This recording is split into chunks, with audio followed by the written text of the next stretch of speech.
The international community has less than 1,000 days to achieve the United Nations anti-poverty Millennium Development Goals. And the health of the global economy has a direct impact on this process and global development at large. We're here in Monaco on the opening day of the 11th International CIFA Forum to learn if and how the global financial system can be reformed to help ensure sustained development for nations and the individual. The opening of the forum is a very moving moment for me. It's a time of great joy because it is the tangible fruit of work done throughout the year. The 11th International CIFA Forum opened its high-level event in the welcoming and prosperous city-state of Monaco on Wednesday, honing in on how science, technology, innovation, and the potential of culture can help boost efforts to achieve the Millennium Development Goals while promoting sustainable development. En signalant que cela fait déjà 10 ans. This is the 11th forum that CIFA has both intuitively and impressively warned the players in the economy and financial markets about the criminogenic behaviors of some, with dangerous repercussions for all citizens. Hundreds of finance experts, officials from Monaco, UN representatives, and members from the private sector gathered at the three-day forum to unravel the theme, can the financial system be reformed? The existing structures of global economic governance are not functioning adequately and could not prevent another major crisis. A more participatory system of global economic governance requires further broadening and strengthening of the involvement of developing countries in international economic decision-making and norm setting. Instead of serving as an equalizing force, financial markets became a force enhancing inequality, and as a result, a source of instability. We all know that the market does not self-regulate itself perfectly. And on another hand, we know that too much constraints, rules, regulations, norms, etc. are harmful to business.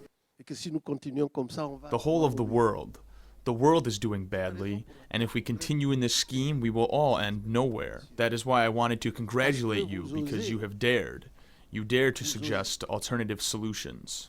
Enjoying consultative status at the United Nations, the Convention of Independent Financial Advisors is a nonprofit Swiss foundation established to protect the rights of the investor and to protect and defend the interests of the independent financial advisor at both national and international levels. Its membership consists of 70 national associations, which represent about 1 million financial intermediaries with affiliations around the world. We have a special consultative status. We want to work on getting our regular, general consultative status, which is a status that only about 130 non-governmental organizations have in the world that are accredited with the United Nations. No one can escape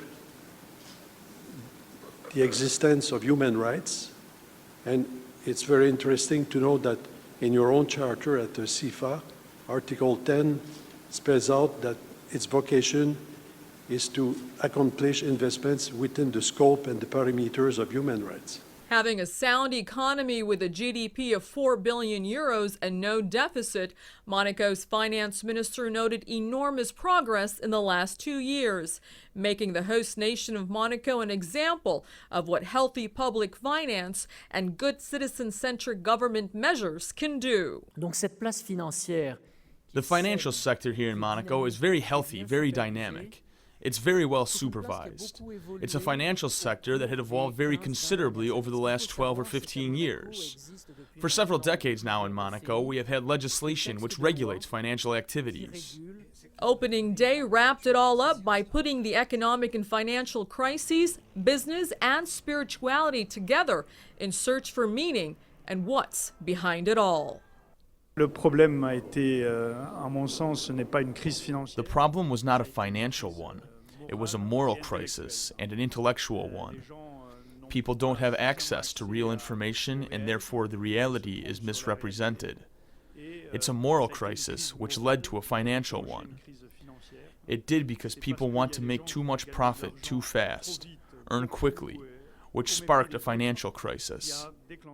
In the world, I believe there is a consciousness arising right now on integrity as a solution of the Millennium Goal to be a sustainable development, and that is very important. We have to go back to real economy again. This is the first thing. The second thing is that we have to encourage young people to get into active life and to create, and not to get into the regular, let's say, networks of very big companies. The third thing is that we have to separate the banks from global banks into banks which make eventually investment or speculative placements, to the public banks, which have to be completely separated. And the politicians also have to play a very important role in that, in order to bring morality and in order to set up again in the center of the economy the real productive tool, which is to give to the people incentives.